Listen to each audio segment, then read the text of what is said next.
Hello everybody and welcome back to my channel where I still don't have any of the proper equipment, I refuse to follow the script, and where I acknowledge my white female privilege and enjoy it immensely. Today is a very special two-part video and I am so damn excited to be doing this video for two reasons. The first reason, we have hit a milestone with this channel. Thanks to good old Suit from Suit Yourself and the collab he so generously allowed me to do with him. There are now over 100 of you guys. Hot damn! It's a wonderful gang of murder freaks we are. I am so flattered and so humbled by all you guys subscribing and liking my videos. I've gotten nothing but great feedback from you all, and honestly, haven't been able to stop smiling all day. Really, you guys, thank you so much. It truly means a lot to me. And of course, thank you, Suit, for letting me so shamelessly whore myself out on your channel. Now, for the second reason I am so excited is because I finally do not have to rely on Wikipedia anymore. Thank the gods for that. I got a new book, the Encyclopedia on Serial Killers, 2nd edition by a Michael Newton. And I am so damn happy I got it because it has all the serial killers you could possibly desire. Everyone from the Angel of Death all the way to the Zodiac Killer, they're all in there. And let me tell you, it is fucking glorious! Oh, I am so damn happy I got this book. I actually did get to use it somewhat in my last video, but I didn't get to announce it like I wanted to, so I will link it below if you want a copy, or if you just need that last minute gift for your fellow murder freak, or for an upcoming birthday or holiday, whatever have you. I have also linked my Twitter handle on my About page if you guys want to follow me there. Anyway, on to the agenda today. Now, while I normally like to do almost exclusively serial killers, I've decided that due to the Yule or Christmas, for you Christians out there, just around the corner, I thought we should discuss something a bit special for the season. Now don't worry, my wonderful bloodthirsty horde, you'll all still be getting your share of murder and horror, I promise. In fact, today's video is a double feature, so yes, there will be two parts. One is an unsolved murder fit for the season, and just to make it up to you, an extra gory serial killer to keep your bloodlust appeased until New Year's. How about that? Now, before we start, I'm going to give you all one final warning, because this is gonna be fucked up. Okay? My videos are not for the faint of heart. If you do not like blood, gore, horror, and all things of the like, this is not the video for you. So, you know, leave. Get out of here. Don't watch this video. Leave and go watch something else. And finally, now, for the rest of you sick motherfuckers, you know the drill by now. Grab yourself a beer, sit back, relax, and let's have ourselves a little conversation. Our first story of blood and gore has an added dash of mystery even today. And as promised, a deadly delightful Christmas theme. A story of a little girl, beautiful and beloved by the world, a poorly conducted case, and mystery abound. Yes, my lovelies, I'm speaking of none other than the JonBenét Ramsey case. The child beauty queen tragically killed on Christmas Day a mere 20 years ago. Let's begin, shall we? JonBenét was born in 1990 in Atlanta, Georgia, the younger of two children of Patsy and John Ramsey. She had an older brother by the name of Burke. It was December 25th in the early morning hours when a frantic 911 call came in reporting a missing child. That child was none other than the 6-year-old beauty queen JonBenét. It was a crime that shocked and captured the hearts of an entire nation, and one that few will ever truly forget.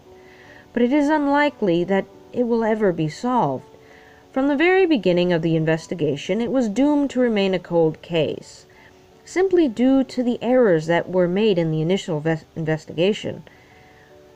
Due to it happening on the 25th, the police were in limited supply and failed to control what should have been considered an active crime scene. Most importantly, the bedroom of the little girl and the staircase supposedly used by the kidnapper were not sealed off, and had the most activity of the entire house. Dozens of people, including but not limited to the family and friends of the Ramseys, flooded the house alongside the police, all of whom unwittingly contaminated, if not destroying any evidence the alleged kidnapper could have left. Not only that, but it was soon discovered that there was no sign of forced entry or sign of anyone having exited the house. Though there was a broken window in the basement that was discovered later on, it was quickly deemed to be unlikely, if not impossible, to be the point of entry or exit. While it was broken, the window was, though possible for someone to fit through, would not have been an easy access point. Due to where it was on the house and its size, it was concluded that the person in question would have likely cut themselves on the broken glass. But no blood was found, and later it was ruled out completely as the point of entry, as an officer noticed a spider web in the window that was completely undisturbed. It would have been impossible to enter through that window without destroying the web.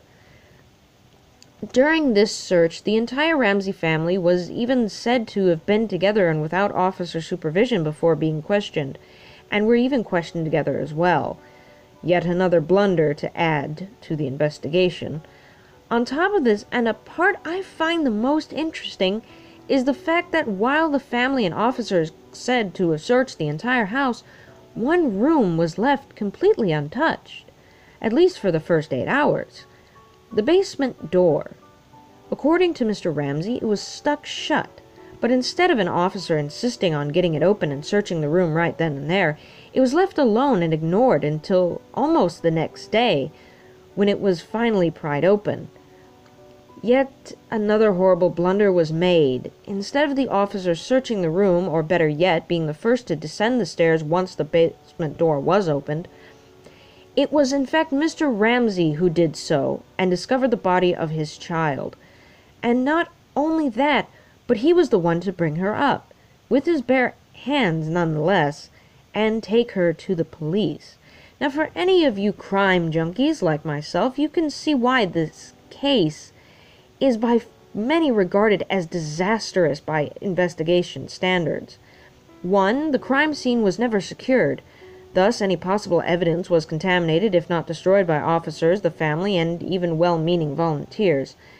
The basement was not immediately searched. Time also destroys evidence, and in a missing persons case, the first 48 hours are key.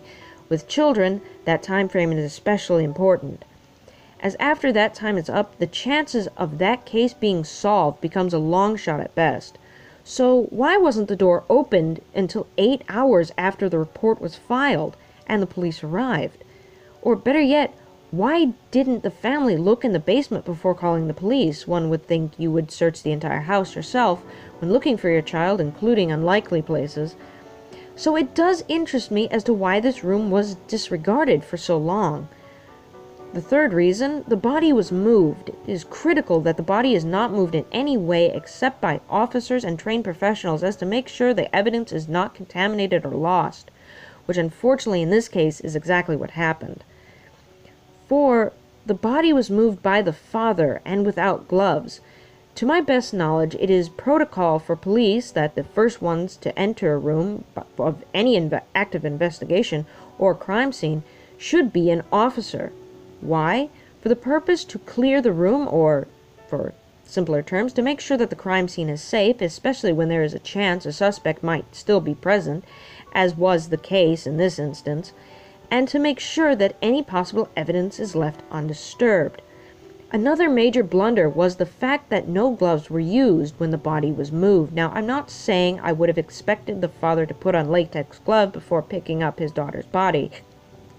In fact, his reaction is completely expected, though it should have been prevented by the officers. While it is understandable that the father would have felt the urge to hold his daughter after such a tragic incident, it isn't something that can be allowed, unfortunately. As cold as it may seem to say, in such a case as this, the body is no longer that of the victim. For the time being, it is evidence, and should be treated and regarded as such. In fact, the body of a victim is the most valued piece of evidence there is. If the evidence that is the body or is on the body is contaminated or lost, it is more or less a devastating blow to the case. So, while someone may have innocent intentions, such actions cannot be allowed. The crime and the evidence that may reside on or around it must take priority. More so, without any gloves to boot, whatever had been on the father's hands would now have been on the body. And since the father held his daughter's body, anything on his clothing would have also been transferred onto her as well, thus contaminating the evidence that was on her. And the final blunder was that the Ramseys were left together and unsupervised before they were questioned. This is a blunder because in such cases where a child is missing, or in this case dead, the closest to the victim are the prime suspects. Why? They have access to the victim, opportunity to commit the crime, and are the most likely to have a motive. I hate to say it, but that's just how it is. It's nothing personal, it's just how it normally works. Leaving suspects or even other victims together can alter the statements they will give, either by accidentally adding or omitting a fact that they feel uncomfortable sharing with multiple people around, or even fusing two or more accounts of the events leading up to or after the crime has occurred, which, of course, can throw quite the monkey wrench into the investigation.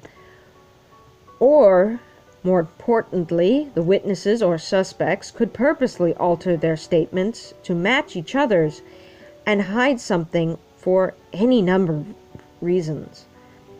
Ergo, to prevent this event from occurring at all, witnesses, victims, and suspects are kept separate from each other and with an officer at all times. Unfortunately, this did not happen in the JonBenét Ramsey case, and thusly hindered the investigation even further. Another rather odd and interesting fact about this case is that there was a ransom note found, but not where one would expect to find it. Normally, a note in such cases is in plain sight, on a table, taped to a door, etc. But the Ramsey note was found on the floor, on a staircase leading away from any of the exits in the house. Now, on a side note, there is a theory that the strange layout of the Ramsey house played a role in further confusing and derailing the original investigation, and indeed I have found that this holds merit. But it cannot be the only reason, nor does it truly explain why the note was on the floor. You would think that it would be put at eye level, where it would be found right away. The note read as follows: Mr. Ramsey, listen carefully. We are a group of individuals that represent a small foreign fraction. We do respect your business, but not the country it serves. At this time, we have your daughter in our possession. She is safe and unharmed, and if you want her to see 1997, you must follow our instructions to the letter. You will withdraw $118,000 from your account. $100,000 will be in $100 bills, and the remaining $18,000 in $20 bills. Make sure you bring an adequate size attached to the bank. When you get home, you will put the money in a brown paper bag. I will call you between 8 and 10 a.m. tomorrow to instruct you on delivery. The delivery will be exhausting, so I advise you be rested. If we monitor you getting the money early, we might call you early to arrange an early delivery of the money and hence earlier delivery pickup of your daughter. Any deviation of my instructions will result in the immediate execution of your daughter. You will also be denied her remains for proper burial. The two gentlemen watching over your daughter do not particularly like you, so I advise you do not provoke them. Speaking to anyone about your situation, such as the police, FBI, etc., will result in your daughter being beheaded. If we catch you talking to a stray dog, she dies. If you alert the bank authorities, she dies. If the money is in any way marked or tampered with, she dies. You will be scanned for electronic devices. If any are found, she dies. You can try to deceive us, but be warned we are familiar with law enforcement, countermeasures, and tactics. You stand a 99% chance of killing your daughter if you try to outsmart us. Follow our instructions, and you will stand a 100% chance of getting her back. You and your family are under constant scrutiny as well as the authorities. Don't try to grow a brain, John. You are not the only fat cat around, so don't think that killing will be difficult. Don't underestimate us, John. Use that good southern common sense of yours. It's up to you now, John. Victory. S.B.T.C. Whew.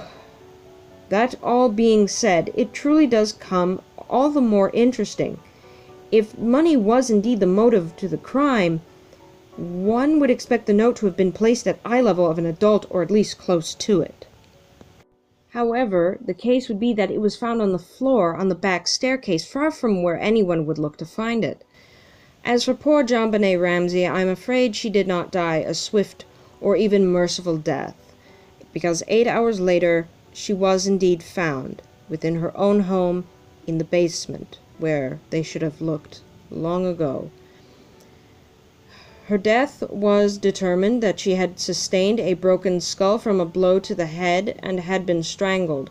A garrote, a type of noose, was found tied around her neck. The autopsy report stated that the official cause of death was asphyxia by strangulation associated with cranial cerebral trauma, or for those who don't know medical lingo, she was strangled and something or someone hit her in the head very hard or with significant force. Her death was ruled a homicide. Her parents, of course, as per usual, were first suspected to have murdered JonBenet by at least half of the original investigation team, the other half seeing them as victims. It was due to this conflict between the investigation team, and possibly also the fact that after no evidence was found to prove innocence or guilt for the Ramsey family, many officers still pursued this theory of the Ramsey family as if there was. No one has yet been charged or even arrested for this horrific crime. It is most likely that we will never know what truly happened to poor JonBenet Ramsey. Her father and brother are still alive to this day, but tragically for her mother, Mrs. Ramsey, passed away in 2006, never finding out what happened to her beloved daughter. A terrible and sad tale, to be sure, is it not? So sad when such an innocent life is cut short and in such a violent way. But as I warned you all before, this is not the end of this proverbial bloodbath. Oh no, I have a by far worse and bone-chilling story of true crime and murder to tell you.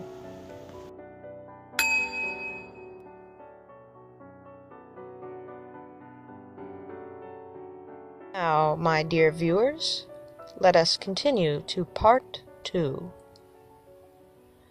Our next tale of blood and gore is truly one for the more seasoned murder freaks. No pun intended, as this particular subject was not only a serial killer, but also a pedophile, a rapist, and most notoriously, a cannibal. He was the inspiration behind Dr. Hannibal Lecter from the book and movie series Silence of the Lambs, my personal favorite thriller, and he is also at the top of my list of serial killers that I personally find to be the most horrific. He was known as the Gray Man, the Werewolf of Wissaria, the Brooklyn Vampire, the Moon Maniac, and my personal favorite name for this monster, the Boogeyman. His name was none other than Albert Fish, born Hamilton Howard Fish, the most infamous serial killer of the 20th century in the United States. He was, in fact, the Jeffrey Dahmer before Jeffrey Dahmer. And I warn you, my fellow murder lovers, dear old Albert, despite his grandfatherly appearance, intelligence, and charm, was truly the shit of nightmares, especially for parents. Fish even once boasted that he had children in every state, and at one time stated that the number was about 100. However, it is not known whether he was referring to rapes or cannibalization or molestations, or even if this statement was truthful. He was a suspect in at least 5 murders during his lifetime. Fish confessed to 3 murders that the police were able to trace to a known homicide. He also confessed to stabbing at least 2 other people. Fish was born in Washington, D.C. on May 19th of 1870 to Randall and Ellen Fish. Interestingly enough, Fish's father was 43 years older than his mother, and 75 years old at the time of Albert's birth. Albert's father was an American of English ancestry, while his mother was also an American of Scottish and Irish ancestry. Fish was the youngest child and had 3 living siblings, Walter, Annie, and Edwin. He actually came up with the nickname Albert, as he wished to be called, after a dead sibling, and to escape the nickname Ham and Eggs that he was given at an orphanage in which he spent much of his childhood. Fish's family actually has a history of mental illness, unlike some other serial killers I could mention. His uncle suffered from mania, or as it would be known as now, as bipolar or manic depression. A brother was confined to a mental hospital in the state. His sister was also diagnosed with a mental affliction. At least 3 other relatives were also diagnosed with a mental illness, and his mother even had visual hallucinations. Now, the odd thing about that is that in the 1800s, even in the late 1800s, mental illness wasn't exactly understood. Psychology was still in its infancies, so literally anything could be considered a mental illness, even something that was completely physical. But more on that in another time on another video. When Fish was around 5 years old, his father unfortunately passed away, leaving his mother to raise 4 children by herself, which was simply not possible or even thought of during that time. So Fish's mother then put her son into St. John's Orphanage in Washington. There he was frequently abused, and suddenly he began to enjoy the physical pain that the beatings brought. Another interesting thing about Albert Fish and his being a serial killer is actually the fact that, unlike most serial killers, he is not sadistic. Most serial killers are very dominant, very predatory, as Albert was, but in a slightly different way. Most serial killers do not enjoy receiving pain. They enjoy inflicting it. Albert, however, was the exact opposite. He was a masochist. He was masochistic. In fact, as we will learn later on, of the things he used to do to himself to cause him pain. Of his time at the orphanage, Fish once remarked, "I was there till I was nearly 9, and that's where I got started wrong. We were unmercifully whipped. I saw boys doing many things they should not have done." By 1880, his mother had a government job and was finally able to remove Fish from the orphanage. In 1882, at age 12, Fish began a relationship with a telegraph boy. And another interesting aspect to Albert Fish was his sexuality. It wasn't exactly pinned down, as he was clearly not heterosexual, but nor was it ever found out if he was homosexual or bisexual. My money, honestly, is that he was actually bisexual. The telegraph boy he was in a relationship with actually introduced Fish to some rather odd yet interesting practices, such as drinking urine and eating feces. Now, while that is not exactly what I would consider the most romantic pastimes in a relationship, it is not uncommon for serial killers to have such odd habits. But then again, Fish is not your typical serial killer. Fish also started visiting public baths where he could watch other boys undress, and he even spent a great portion of his weekends on these visits. By the 1890, Fish arrived in New York City, and he said at that point he became a prostitute and began raping young boys. In 1898, his mother arranged a marriage for him with a Anna Mary Hoffman, whom was 9 years his junior, and together they had 6 children: Albert, Anna, Gertrude, Eugene, John, and Henry Fish. Throughout that same year, he worked as a house painter. He said he continued molesting children, mostly boys younger than the age of 6. He later recounted an incident in which a male lover took him to a waxworks museum, where Fish was fascinated by the bisection of a penis. After that, he became obsessed with sexual mutilation. In 1903, he was arrested for grand larceny and was sentenced to incarceration in Sing Sing. Around 1910, while he was working in Wilmington, Delaware, Fish met a 19-year-old man by the name of Thomas Caden. He took Caden to where he was staying, and the two began a sadomasochistic relationship. It is unclear whether or not Fish forced Caden to do these things, but in his confession he implied that the man was intellectually disabled. After about 10 days, Fish took Caden to an old farmhouse where he began to torture him. The torture took place over 2 weeks. Fish eventually tied Caden up, cut off half of his penis, in which Fish later recalled, "I shall never forget his scream, or the look he gave me." Fish actually originally intended to kill Caden, cut up his body, and take it home, but he feared the hot weather would draw attention to him.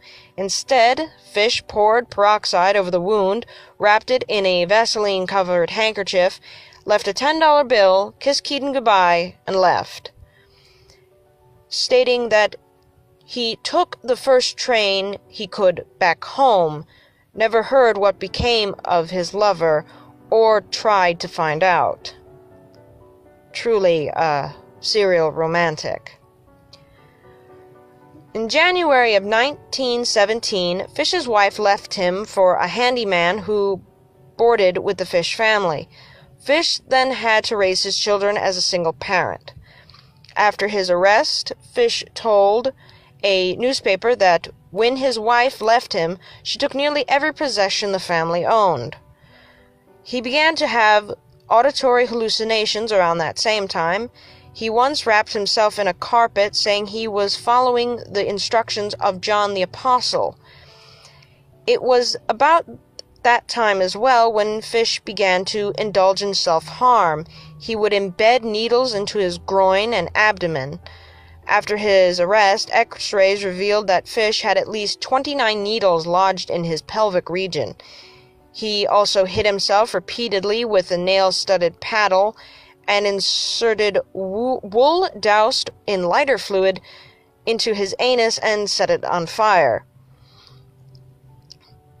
There are far too many jokes I can make about that, but I'm not going to. This is a little inappropriate even for me.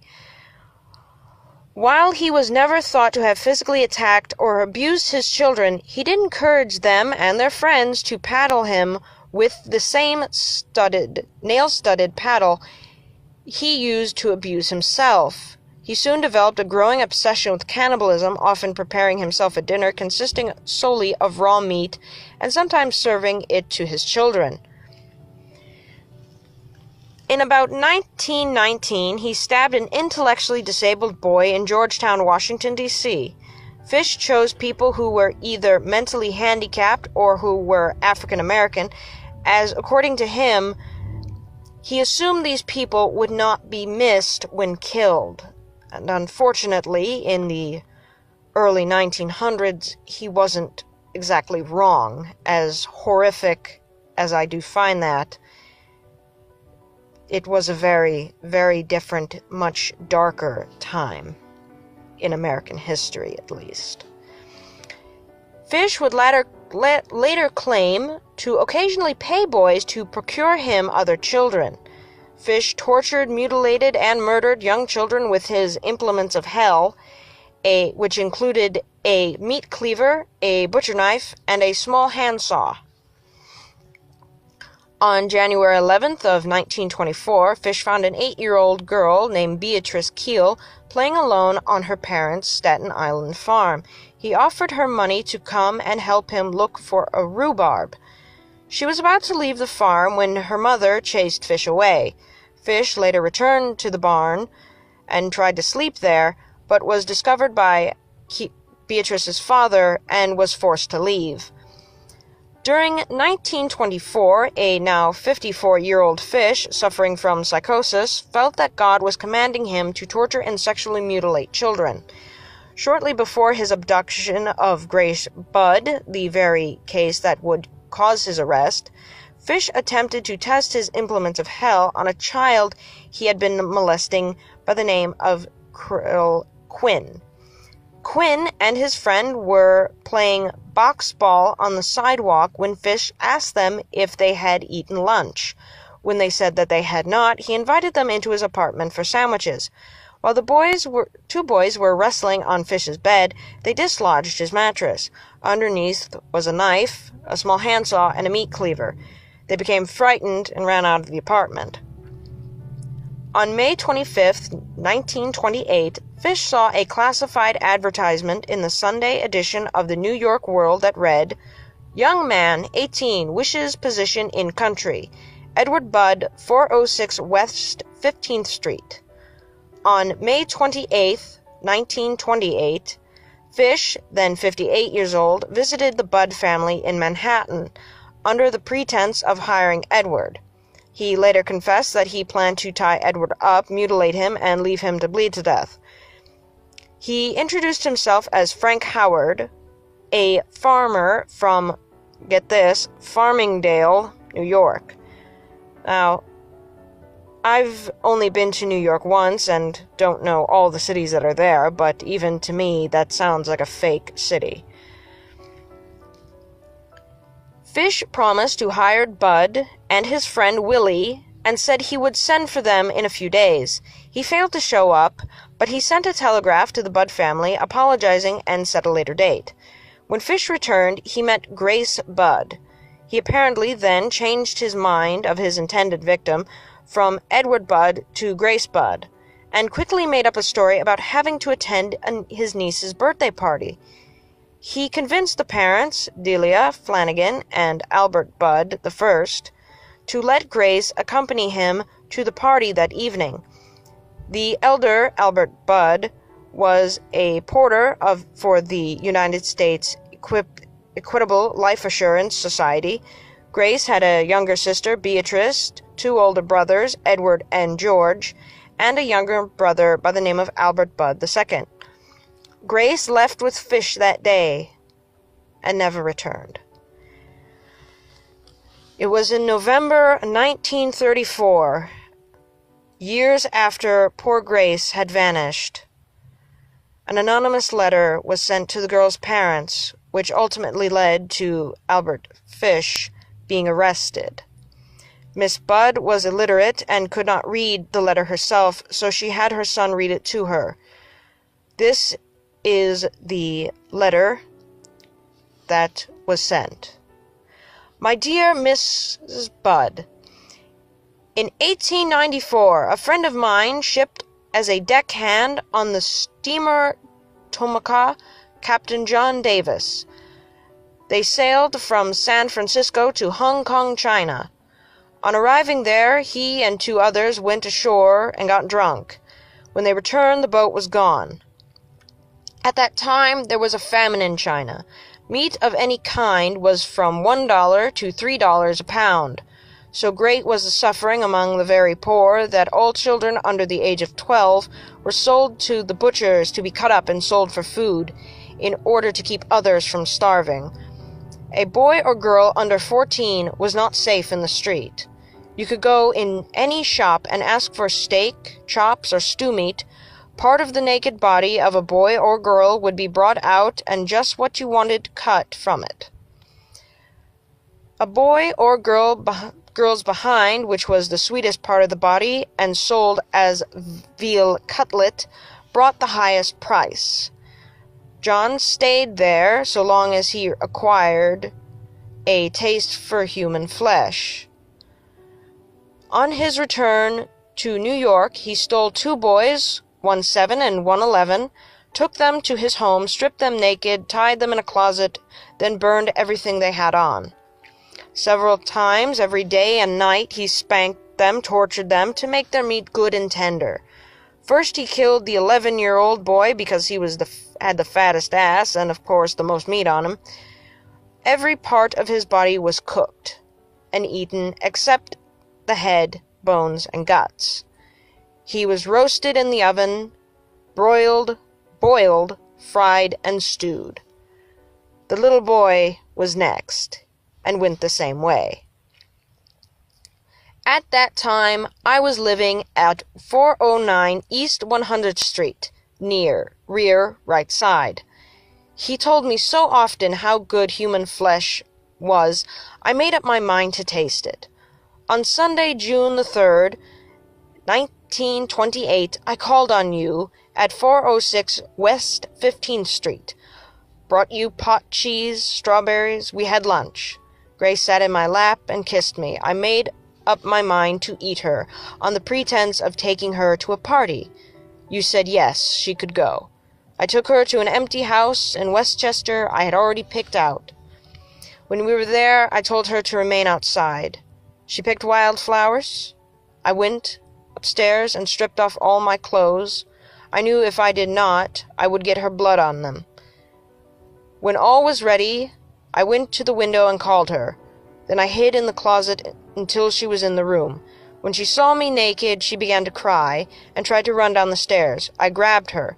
She said she would tell her mama. First I stripped her naked. How she did kick, bite, and scratch. I choked her to death, then cut her into small pieces so I could take my meat to my rooms, cook, and eat it. How sweet and tender her little ass was roasted in the oven.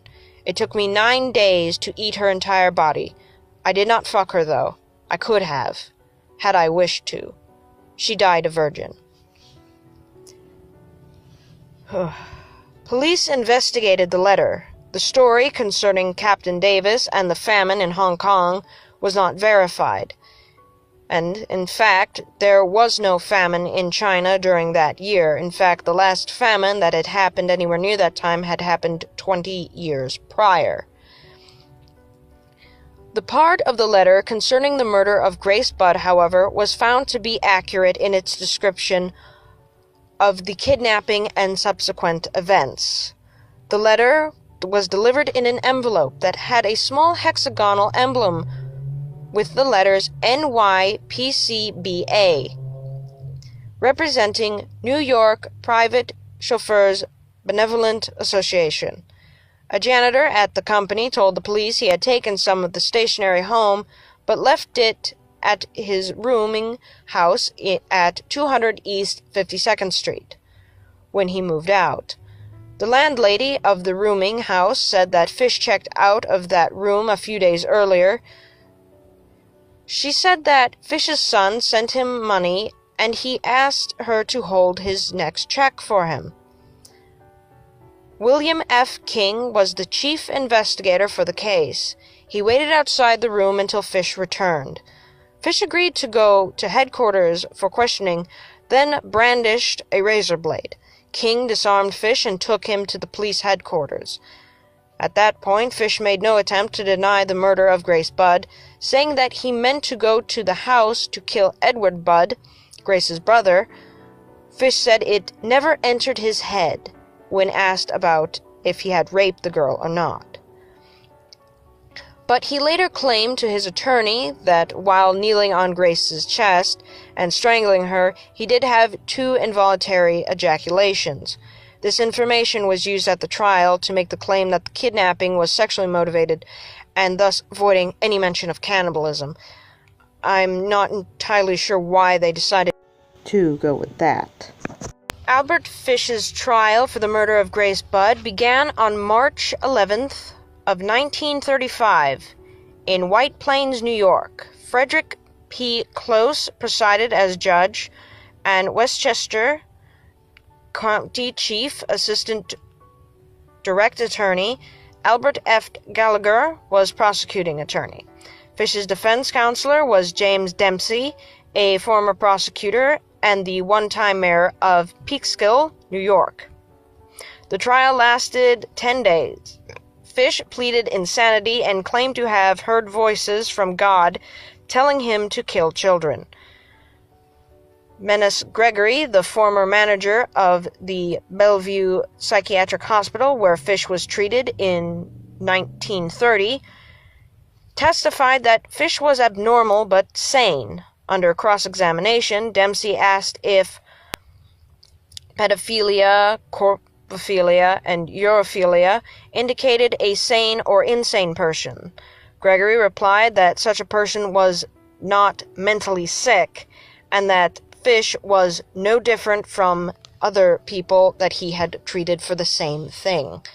In other words, stating that Fish was perfectly sane, at least to a certain point. Though other psychologists and psychiatrists did deem that Fish was insane, none of the jurors doubted that Fish was insane, at least to a point. But ultimately, as one later explained, they felt he should be executed anyway. They found him to be sane and guilty, and the judge ordered the death sentence. Fish arrived at prison in March of 1935, and he was executed on January 16th the next year. In the electric chair at Sing Sing, he entered the chamber at 11:06 p.m. and was pronounced dead about 3 minutes later. Now, there was a rumor, and possibly still is a rumor now, that he had to be electrocuted twice due to all the metal that was in his pelvic region. That is actually a falsehood. That is not true. It makes for a great story, though, obviously. Albert Fish was later buried in the Sing Sing prison cemetery. Fish's lawyer, James Dempsey, later revealed that he was in possession of his client's final statement. This amounted to several pages of handwritten notes that Fish apparently penned in the hours just before his death. When pressed by the journalist to reveal the document's contents, Dempsey outright refused, stating, "I will never show it to anyone. It was the most filthy string of obscenities that I have ever read." And thus ends the tale of old Albert Fish. And that is the end of our tales. That is all the time I have for you today, my dearest ones. I hope you enjoyed this very special episode. Happy holidays to you all. So until next time, blessed be, my dears, and as always, stay classy.